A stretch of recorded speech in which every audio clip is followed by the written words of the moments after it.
ہم اپنا آج کا سبق شروع کرتے ہیں۔ اعوذ باللہ من الشیطان الرجیم، بسم اللہ الرحمن الرحیم۔ ہے صفحہ نمبر 23 اور آیت نمبر 77 ختم ہو کر 78 شروع ہو رہی ہے۔ آیت نمبر 77 ختم ہو کر 78 شروع ہو رہی ہے۔ اعوذ باللہ من الشیطان الرجیم، بسم اللہ الرحمن الرحیم۔ اقم الصلاة لدلوک الشمس الى غسق اللیل وقرآن الفجر ان قرآن الفجر کان مشہودا۔ اقم، آپ قائم کیجئے، الصلاۃ، نماز، آپ نماز قائم کیجئے، لدلوک الشمس، دلوک ڈھلنا، دلوک ڈھلنا، الشمس سورج کا، سورج کے ڈھلنے سے لے کر الی تک، غسق چھا جانا، اللیل رات، رات کے چھا جانے تک۔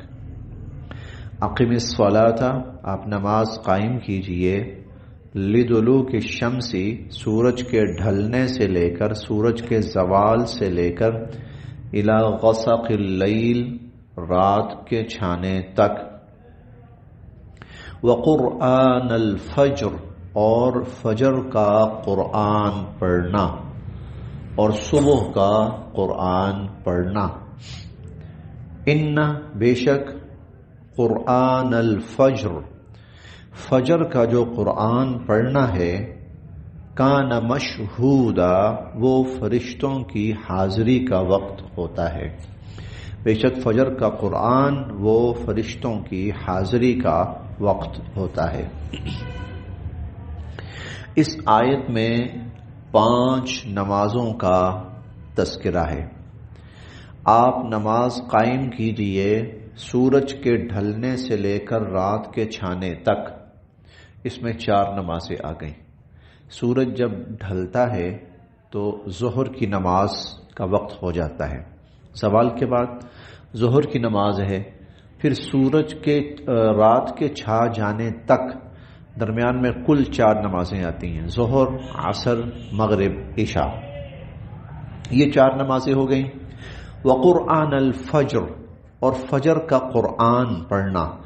اب فجر کا قرآن، اس سے مراد فجر کی نماز ہے، اس سے مراد فجر کی نماز ہے، اور فجر کی نماز کے لیے فجر کے قرآن کا لفظ اس لیے استعمال کیا گیا کہ فجر کی نماز میں عام نمازوں کی نسبت قرآن پاک کی تلاوت زیادہ ہوتی ہے۔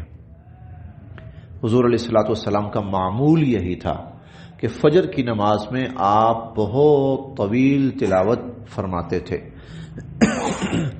باقی نمازوں میں، خاص طور پر عصر، مغرب، عشاء، ان نمازوں میں رکوع، سجدے، تسبیحات غالب ہوتی ہیں، یعنی ان کو زیادہ وقت ملتا ہے، اور فجر کی نماز میں تلاوت غالب ہوتی ہے قرآن کی، کہ قرآن کی تلاوت کو زیادہ وقت ملتا ہے۔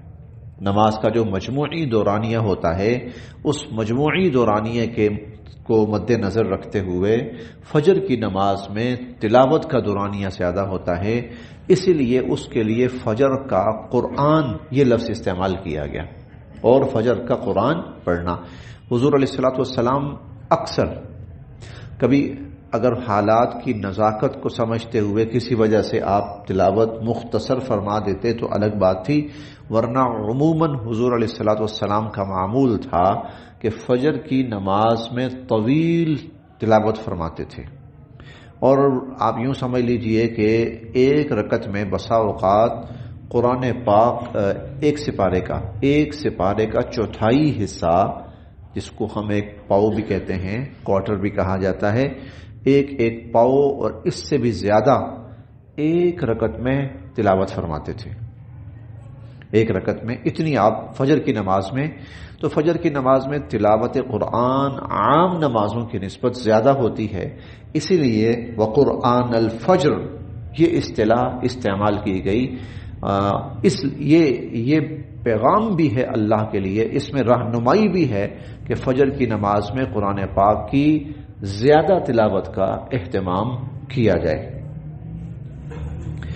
ان قرآن الفجر کان مشہودا، اور بے شک جو فجر کا قرآن یا فجر کی نماز ہے، کان مشہودا، وہ فرشتوں کی حاضری کا وقت ہے، فرشتوں کی حاضری کا، کیونکہ جن فرشتوں کی ڈیوٹی فجر کے وقت شروع ہوتی ہے تو وہ فجر کی نماز کے وقت آتے ہیں، فجر کی نماز کے وقت آتے ہیں، تو اس لیے فرمایا کہ جو فجر کی نماز ہے وہ فرشتوں کی حاضری کا وقت ہے۔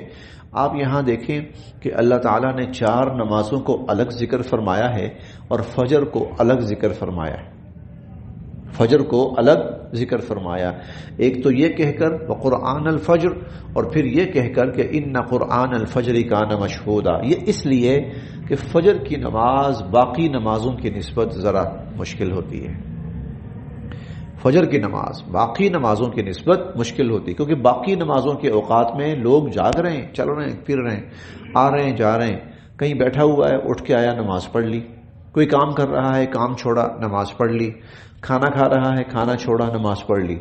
لیکن فجر کے وقت میں آدمی غفلت میں ہے، سویا ہوا ہے اور میٹھی نیند کا وقت ہے، اور ایسے میں اٹھنا اور نماز پڑھنا بظاہر بڑا مشکل ہے، اسی لیے تمام نمازوں میں فجر کی نماز کے فضائل زیادہ ہیں، مشکل ہے ذرا، وہ اس وقت اٹھنا مشکل ہوتا ہے، اسی لیے اللہ تعالیٰ نے اس کا اہتمام کے ساتھ ذکر فرمایا کہ لوگ اس میں غفلت سے احتیاط برتیں۔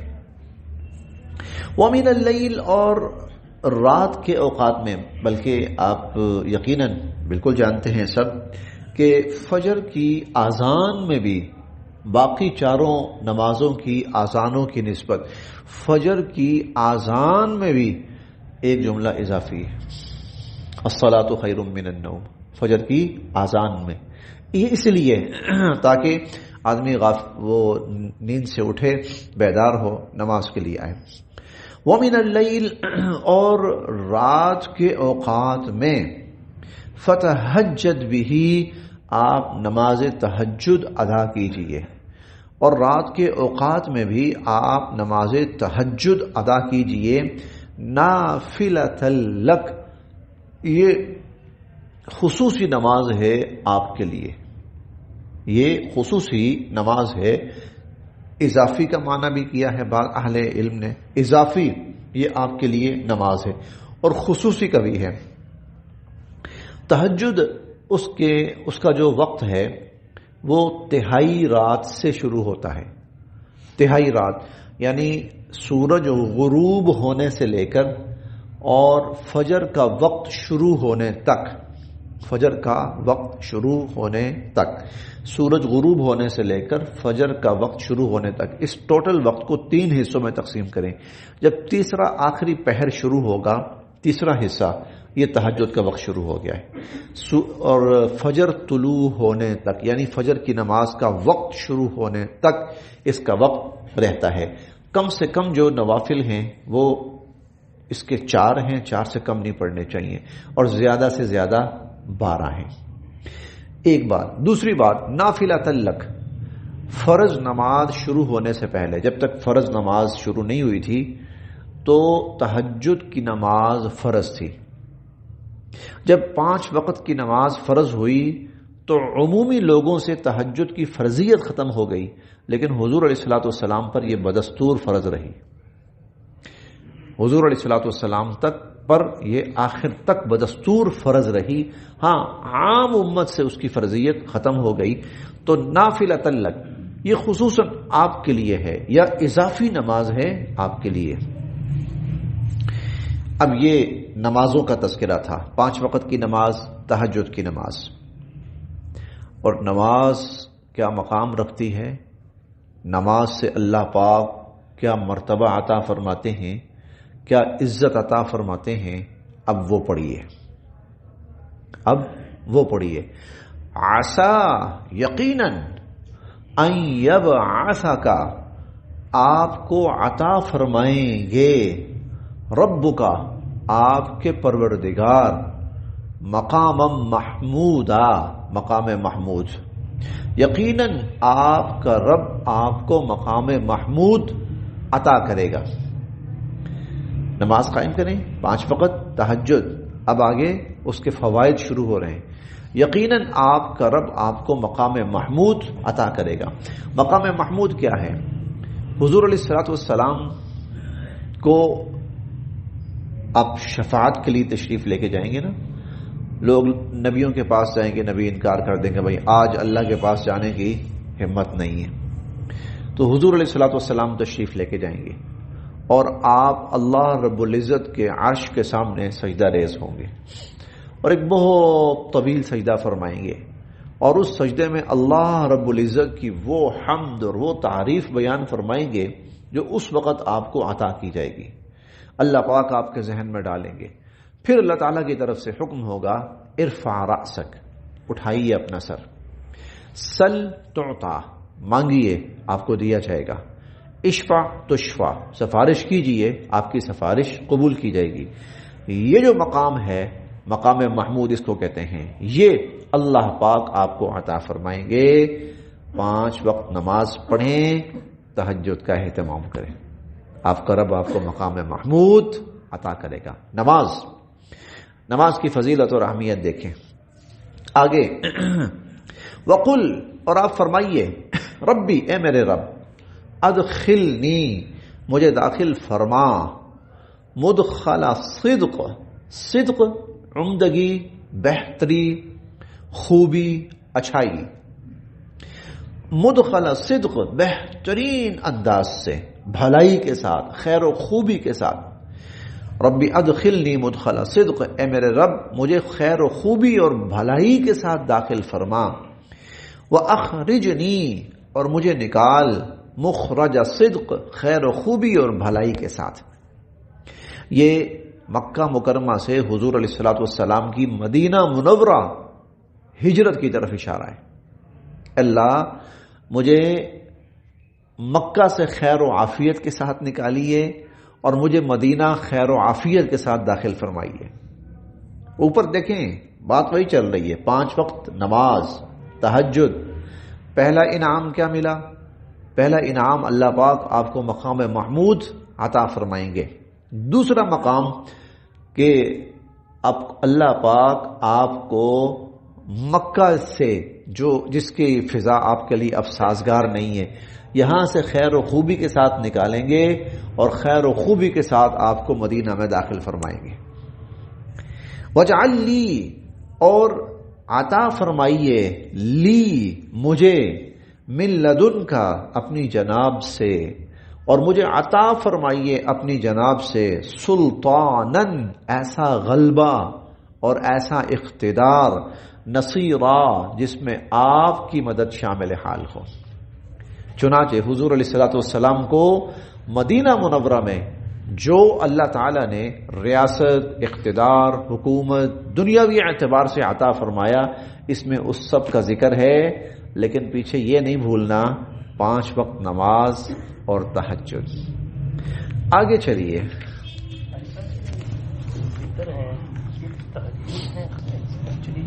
نہیں، تہجد الگ نماز ہے، وتر الگ نماز ہے۔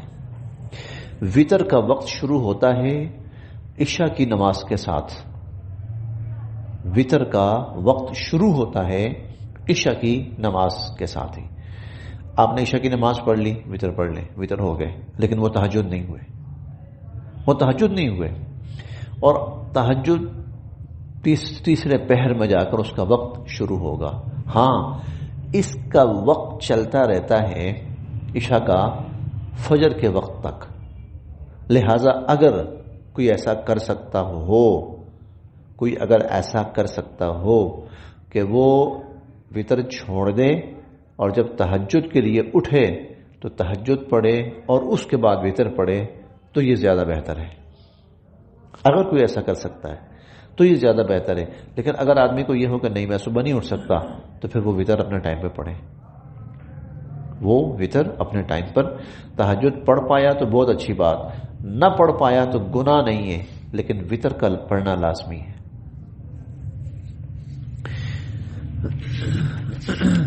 وقل، اور آپ فرمائیے، جاء، آ چکا، الحق، حق، اور آپ فرمائیے حق آ چکا، وزہق الباطل، اور باطل مٹ گیا. ان الباطل، بے شک باطل، کان زہوقا، وہ تو ہے ہی مٹنے والا. یہ آیت نازل ہوئی فتح مکہ کے موقع پر. آپ ہجرت فرما کر مدینہ تشریف لے گئے. 8 سال کے بعد اللہ رب العزت نے مکہ کی فتح عطا فرمائی حضور علیہ الصلوۃ والسلام کو. جب آپ مکہ فتح کر کے خانہ کعبہ میں داخل ہو رہے ہیں تو آپ اس وقت یہ آیت اتری ہے.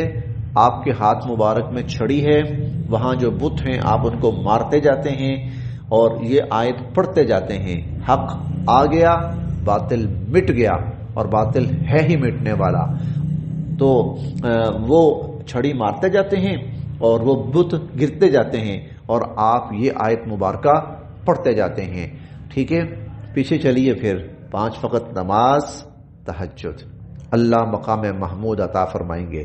آپ مکہ سے اللہ آپ کو خیر و عافیت مدینہ لے کے جائیں گے، اور مدینہ کی حکومت اقتدار آپ کو عطا فرمائیں گے، اور اللہ رب العزت آپ کو مکہ کی فتح اور مکہ کا اقتدار نصیب فرمائیں گے.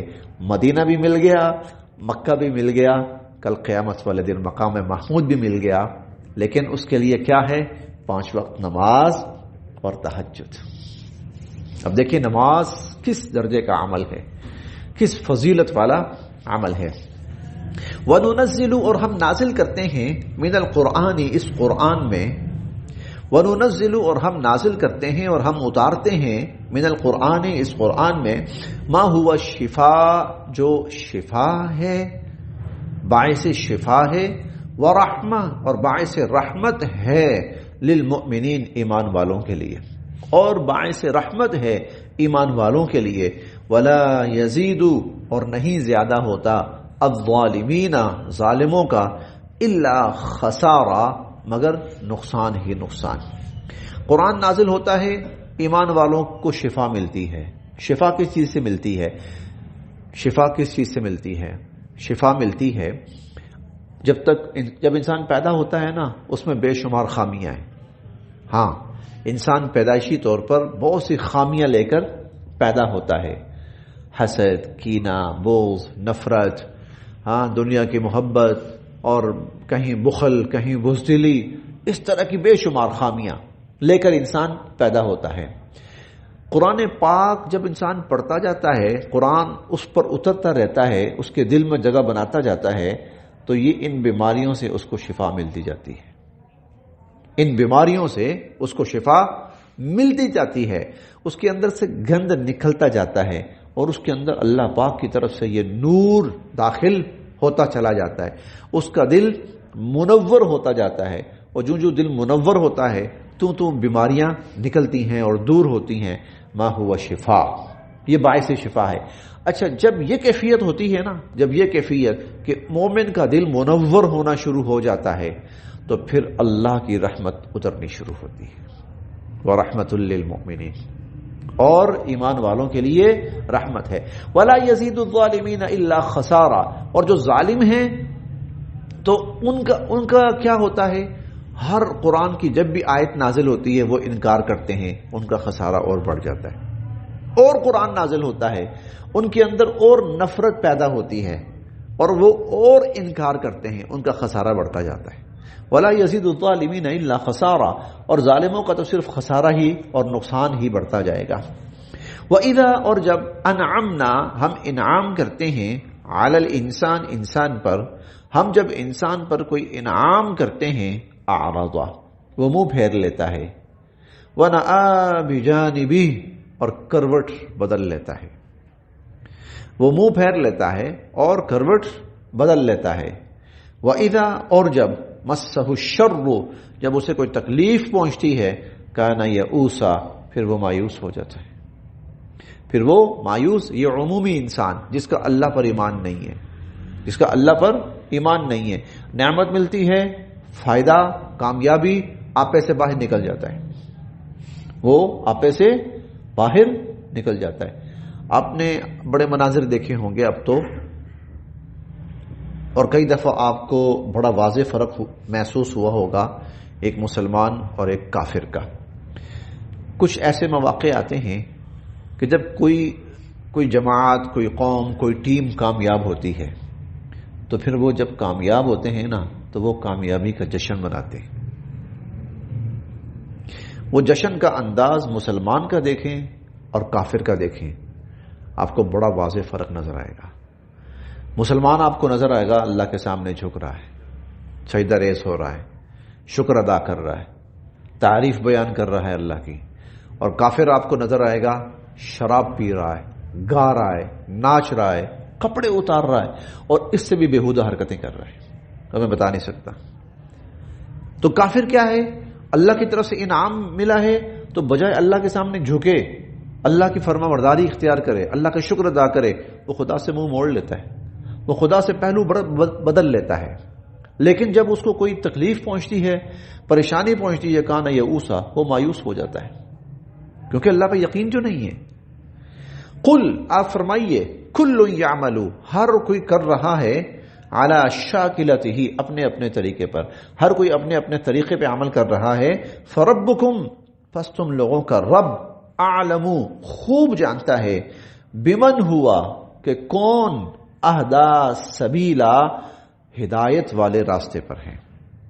تمہارا رب خوب، عمل تو ہر کوئی کر رہا ہے، کام تو ہر کوئی کر رہا ہے، کون ہے جس کا کام سیدھا ہے اور کون ہے جس کا کام غلط ہے، یہ تمہارا رب جانتا ہے، اور صرف جانتا نہیں ہے، وہ بتاتا بھی ہے، وہ بتاتا بھی ہے پھر کہ یہ ٹھیک ہے اور یہ غلط ہے۔ انسان جب تک ایک حقیقت کو نہیں سمجھے گا نا، ایک حقیقت کو جب تک انسان نہیں سمجھے گا تو وہ صحیح اور غلط میں فرق نہیں کر سکے گا۔ وہ حقیقت کیا ہے؟ حقیقت یہ ہے کہ بھئی صحیح راستہ کون سا ہے یہ کون بتائے گا ہمیں؟ اس کا تعین کون کرے گا؟ اس کا فیصلہ کون کرے گا؟ یہ ٹھیک ہے اور یہ غلط ہے۔ اس کا تعین اور اس کا فیصلہ کرنے کا اختیار اور اتھارٹی کس کے پاس ہے؟ جب انسان اس حقیقت کو سمجھ لے گا نا کہ بھئی یہ اتھارٹی اللہ کے پاس ہے، کہ ٹھیک کیا ہے، غلط کیا ہے، صحیح کیا ہے اور غلط کیا ہے، جب یہ سمجھ لے گا نا تو پھر اس کے بعد اس کے لیے ہدایت کا راستہ اختیار کرنا آسان ہو جائے گا۔ تو اللہ کو پتا ہے صحیح کیا ہے اور غلط کیا ہے، اور اللہ بتاتے ہیں کہ صحیح کیا ہے اور غلط کیا ہے، اللہ بتاتے ہیں۔ اور یہ قرآن کریم کیا ہے؟ وہی ہے، ہدی للمتقین اور ہدی للذین آمنوا، ایمان والوں کے لیے اور انسانیت کے لیے اور پرہیزگاروں کے لیے ہدایت ہے یہ۔ فربکم اعلم، تمہارا رب خوب جانتا ہے، بمن ہوا اہدی سبیلا، کہ سب سے زیادہ سیدھے راستے پر کون ہے۔ بس یہاں